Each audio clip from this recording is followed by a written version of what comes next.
hatiin. 50% lagay natin sa food processor. Asin, paminta, nor chicken powder, giling, cornstarch. Okay na yan. Ayun. Samahin natin. Paminta, salt, chicken powder. Lamutakin lang uli natin. Eden cheese, pare. Slice lang natin. Sliced ham, pare.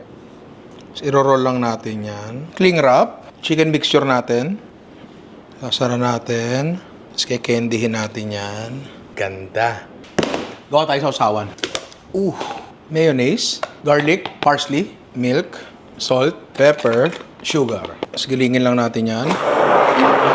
Yun. Prito na tayo. Tatlo lang muna lutuin natin. The rest, ulam bukas yan. Tanggalin natin sa balot. Lagay sa flour. Water and egg mixture. Tapos breadcrumbs. Tapos balik sa egg. Breadcrumbs ulit.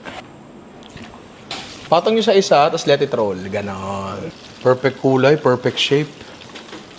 Tikman na natin yan. Yung perfect talaga. Parang ang ganda, oh. Oh, gitnang gitna, walang katagas-tagas.